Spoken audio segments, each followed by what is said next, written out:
The way we spend our time defines who we are. I'm going to say that again. The way we spend our time defines who we are. Look at what is happening in your life. Look at where you are. It is a reflection of the choices you've made and how you've spent your time. And in our group, we've definitely had questions. This is a common theme. How do I manage my time? And I'm going to give you some ideas. Actually, I'm going to give you one important idea, but it's going to be in the form of a story. So I want you to imagine a, a jar, a simple jar like this, an empty jar. And I want you to imagine there are different things to fill the jar. Imagine there's sand.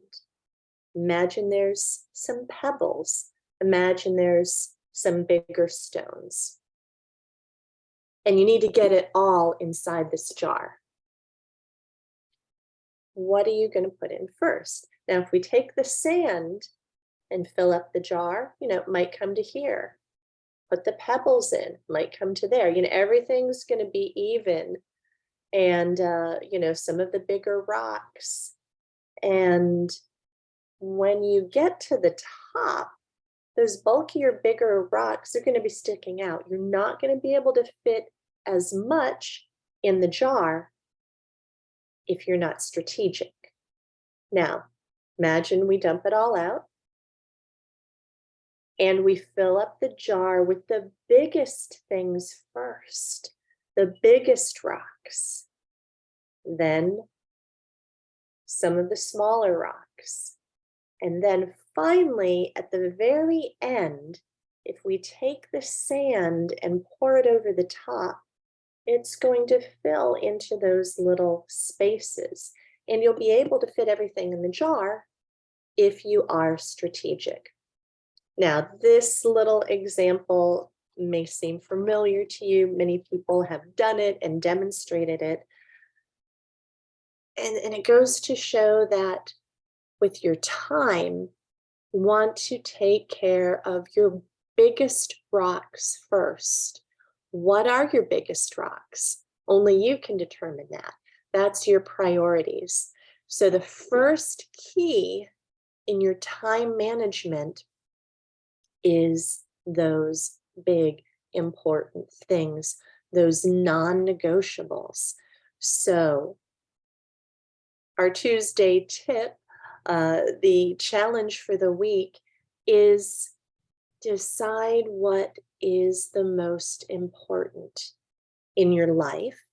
Decide what is the most important for the month, what's the most important for the week, and what's the most important for your day. What is the priority? Those need to be done first. If you wait till the end, when the time is running out, you may just run out of time. Again, consider your priorities. And one thing that I have told people and myself is when you're on your deathbed, are you going to look back at your life and say, thank God I folded those clothes perfectly and got all the laundry done today? Or are you going to look back at your life and say, hey, the house may have been a little messy sometimes, maybe the laundry didn't get put away, but wow, I had some amazing time with my family, with the people I loved, with things we did. Ask yourself some of those questions. And our theme with our evening trainings has been how to manage our time. How can we do it better? But start with thinking about your priorities and thinking about what you want to remember when you get to the end of your life. What do you want to think about, remember, enjoy? So design your life, live your life, pick your priorities, and it'll be easier for all those other little things to fall into place. But choose your big rocks first. That's it. Food for thought. Let me know what you think, and I will see you later.